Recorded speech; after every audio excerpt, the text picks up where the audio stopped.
నమస్తే, welcome to our channel. Jammu Kashmir పహల్గాలో జరిగినటువంటి ఉగ్రదాడిలో దాదాపు 30 మంది చనిపోయినటువంటి విషయం మనకు తెలిసిందే. అందులో ఇద్దరు ఆంధ్రప్రదేశ్ కు చెందిన వాళ్ళుగా తెలుస్తోంది. అందులో మధుసూదన్ రావు అనేటువంటి నెల్లూరు జిల్లాకు చెందిన కావలికి చెందిన అతను కాగా, మరొక అతను చంద్రమౌళి అనే వైజాగ్ వాసిగా గుర్తించడం జరిగింది. వాళ్ళిద్దరి పార్థివ దేహాలను పవన్ కళ్యాణ్ గారు సందర్శించి ఆయన నివాళులు అర్పించారు. ఇక్కడ చూడండి, ఉగ్రవాదుల్ని ఏరి పారేయాలి, అక్కడ కుటుంబాలను పరామర్శించిన తర్వాత ప్రెస్ మీట్ కూడా పెట్టడం జరిగింది. ఆ ప్రెస్ మీట్ లో ఉగ్రవాదుల్ని ఎట్టి పరిస్థితుల్లో క్షమించకూడదు, ఉగ్రవాదుల్ని ఏరి పారేయాలని డిప్యూటీ సీఎం పవన్ కళ్యాణ్ వ్యాఖ్యలైతే చేశారు. మధుసూదన్ రావు, చంద్రమౌళి కుటుంబాలను పరామర్శించారు. పరామర్శించిన మంత్రులు అనిత, ఆనం, సత్యకుమార్, మనోహర్, డోలా బాధిత కుటుంబానికి కూటమి ప్రభుత్వం తరపున 10 లక్షల రూపాయలైతే ఎక్స్గ్రేషియా ప్రకటించడం జరిగింది. ముఖ్యంగా మధుసూదన్ రావుకు సంబంధించి కుటుంబాన్ని పరామర్శిస్తుంటే వాళ్ళు అక్కడ ఏం జరిగింది అని చెప్పినటువంటి విషయాలు తెలుసుకొని పవన్ కళ్యాణ్ కన్నీటి పర్వమయ్యారు. ముఖ్యంగా ఈ మధుసూదన్ రావు ఎవరైతే ఉన్నారో, సాఫ్ట్వేర్ ఇంజనీర్ అయినటువంటి ఈ మధుసూదన్ రావు కావలి వాస్తవ్యులు, యాక్టివ్ మెంబర్ అయినటువంటి జనసేన పార్టీకి యాక్టివ్ మెంబర్ అని కూడా తెలుస్తుంది. కాబట్టి జన సైనికులు కూడా అక్కడ భారీగా చేరుకొని ఆయనకి నివాళులు అయితే అర్పించారు. ఇక చూడండి, ఉగ్రవాదులు ఎక్కడున్నా నిర్దాక్షిణంగా ఏరిపారేయాలని ఉప ముఖ్యమంత్రి పవన్ కళ్యాణ్ గారు అన్నారు. కాశ్మీర్లో ఉగ్రవాది దాడిలో మృతి చెందిన నెల్లూరు జిల్లా కావలికి చెందిన సోమిశెట్టి మధుసూదన్ రావు, విశాఖకు చెందిన చంద్రమౌళి మృతదేహాలను ఆయన గురువారం సందర్శించి నివాళులు అర్పించారు. ముఖ్యంగా ఈ మధుసూదన్ రావు గారి కుటుంబ సభ్యులు చెప్పినటువంటి మాటలు ఏవైతే ఉన్నాయో, ఉగ్రవాదులు మీది ఏ మతం అని తెలుసుకొని హిందువులైతే మాత్రమే చంపారని, ఒక చిన్న బిడ్డ చూస్తుండగా తండ్రిని, భార్య చూస్తుండగా భర్తను చంపారని, చంపేసిన తర్వాత నవ్వుకుంటూ మీరెళ్ళి మోడీకి చెప్పండి అని చెప్పి ఏ విధంగా చెప్పారో ఈ వార్తలు మొత్తం విని ఆయన ఏమని చెప్పాడని చూడండి. ఈ ఘటన ఎలా జరిగిందో వాళ్ళ కుటుంబ సభ్యులు చెబుతుంటే తనకే పేగులు మెలిపెట్టినట్టు ఉందన్నారు. కాగా ఉగ్రవాద చర్యల వల్ల నష్టపోయిన కుటుంబాలకు కూటమి ప్రభుత్వం అండగా ఉంటుందని దేవాదాయ శాఖ మంత్రి ఆనం రామనారాయణ రెడ్డి రాష్ట్ర ప్రభుత్వం తరపున మృతుల కుటుంబానికి 10 లక్షల రూపాయలు పరిహారం ప్రకటించినట్లు చెప్పారు. సో ఈ ఉగ్ర దాడి ఏదైతే ఉందో ఇది దేశం మీద దాడి అనే కన్నా ఒక మతం మీద దాడి అని చెప్పొచ్చు. ఎందుకంటే దేశం మీద దాడి అంటే ఇంతకు ముందు జరిగేటువంటి దాడులు ఏ విధంగా జరిగేవంటే కేవలం దేశ సైనికుల మీద జరిగేది. అలాంటి దాడులను దేశం మీద దాడి అనొచ్చు, కానీ ఇక్కడ పర్టికులర్ గా పర్యాటకులను మాత్రమే టార్గెట్ చేస్తూ, అందులోనూ మీరు ముస్లింలు సపరేట్ గా వెళ్ళిపోండి, హిందువులు ఇటువైపు రండి, నమాజ్ చదవండి, లేదా ప్యాంట్ ఇప్పు చూసి హిందువు అని చెప్పి నిర్ధారించుకున్న తర్వాత విచక్షణారహితంగా కాల్చడం చూస్తుంటే ఇది ఖచ్చితంగా హిందూ మతం మీద జరిగినటువంటి దాడి అని చెప్పుకోవచ్చు.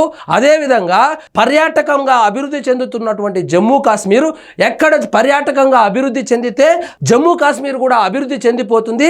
జమ్మూ కాశ్మీర్ అభివృద్ధి చెందిపోతే ఉగ్రవాద కార్యకలాపాలు కష్టమవుతుందనేటువంటి ఉద్దేశంతో ఈ దాడులైతే చేయడం జరిగింది. ఇక్కడ చూడండి, కన్నీరొలికింది. ఇది కావలిలో పవన్ కళ్యాణ్ గారు పరామర్శించినప్పుడు, వృద్ధాప్యంలో మాకు తోడుంటాడనుకున్నాము, భార్యా పిల్లలతో పాటు తోబుట్టువుకు ఆసరా నిలుస్తాడనుకుంటే ఇలా చేశావేమిటిరా, ఇక మాకు దిక్కెవరు దేవుడా, కనీసము బిడ్డ ముఖం కూడా చూడనీయకుండా చేశావేంటి, నీకేం పాపం చేశామయ్యా అంటూ గుండెలు పగిలేలా రోధిస్తున్న ఆ వృద్ధ దంపతులను చూసి అందరి కళ్ళు చెమర్చాయి. చూడండి, సగం తలకాయ లేకుండా తల్లిదండ్రులు, తన బిడ్డ, భార్య, ఆ వ్యక్తి చివరి చూపులు కూడా చూసేదానికి లేకుండా ముఖం మొత్తం సగం లేకుండా చేశారు. వాటిని చూస్తుంటే వాళ్ళ తల్లిదండ్రులు వృద్ధాప్యంలో మాకు ఆసరాగా ఉంటావు అనుకున్నాము, ఇలా చేసి పెట్టి వెళ్ళిపోయావేమని ఏడుస్తా ఉంటే అందరికి కన్నీళ్ళు అయితే వచ్చింది. ఇక్కడ చూడండి, ఐ లవ్ యూ నాన్న, ఐ మిస్ యూ నాన్న అంటూ తండ్రి మధుసూదన్ రావు మృతదేహంపై పడి రోధిస్తున్న 13 ఏళ్ల దత్తసాయిని ఓదార్చడం ఎవరి తరము కాలేదు. 13 సంవత్సరాల పిల్లోడు కూడా ఉన్నాడు, అతడు ఏడుస్తా ఉంటే ఓదార్చడం కూడా కాలేదు. ఇక్కడ చూడండి, మంత్రులు సత్యకుమార్ మరియు నాదెండ్ల మనోహర్ గారు చివరగా ఆయన పాడెను కూడా మోసినట్లు తెలుస్తోంది. మధుసూదన్ మృతదేహం వద్ద తల్లిదండ్రులు తిరుపాల్, పద్మావతి. ఇక చూడండి, కావలి మొత్తం జనసంద్రమైంది. సో చాలా ఘనంగా నివాళులు అయితే అర్పించారు. మిస్ యూ నాన్న అని చెప్పి ఆ పిల్లవాడు ఏడుస్తా ఉంటే అతన్ని ఓదార్చడం అయితే ఎవరి తరము కాలేదు. అధికార లాంఛనాలతో అయితే ఆయన అంతిమ కార్యక్రమాన్ని అయితే చేయడం జరిగింది. ఇక చూడండి, మధుసూదన్ రావు సమీప బంధువు, కుమార్తె, కుమారుడు దత్తసాయిని గుండెలకు హత్తుకొని ఓదారుస్తున్న పవన్ కళ్యాణ్ వాళ్ళ కుటుంబ సభ్యుల్ని వాళ్ళ కొడుకుని ఓదారుస్తా ఉన్నాడు. ఇక్కడ చూడండి, మిన్నంటిన రోదనలు. తల్లిదండ్రులతో పాటు తమను ఎంతో ఆప్యాయంగా కంటికి రెప్పలా చూసుకుంటున్న అన్న ఇక లేడని తెలుసుకున్న మధుసూదన్ రావు తోబొట్టు అయిన విజయలక్ష్మి మంజుల గుండెలు పగిలేలాగా రోధించారు. కంటికి రెప్పలా కాపాడుకుంటున్నటువంటి మా అన్నయ్యని నిర్దాక్షిణ్యంగా ఉగ్రవాదులు పొట్టన పెట్టుకున్నారని రోధిస్తున్నారు.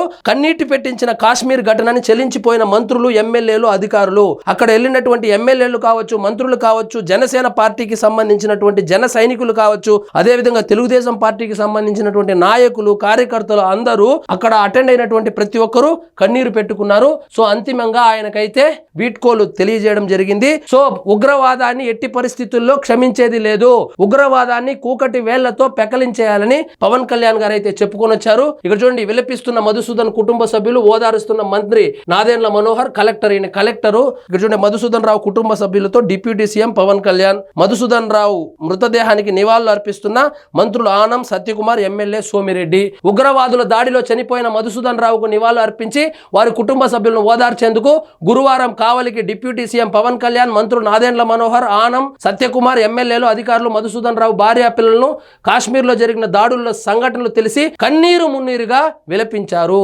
సో అక్కడ జరిగినటువంటి విధానం ఏదైతే ఉందో దానిని వాళ్ళ కుటుంబ సభ్యులు చెబుతా ఉంటే మంత్రులు మొత్తం కన్నీరు మున్నీరయ్యారు. పవన్ కళ్యాణ్ గారు అయితే పర్సనల్ గా వాళ్ళ ఫ్యామిలీని కలిసి ఓదార్చారు, మీకు మేమున్నామని భరోసా అయితే ఇచ్చారు. సో ఇదండి ఈరోజు మన టాపిక్. మీకు ఈ వీడియో నచ్చినట్లయితే లైక్ చేయండి, షేర్ చేయండి, ఛానల్ మాత్రం సబ్స్క్రైబ్ చేసుకోవడం మర్చిపోవద్దు.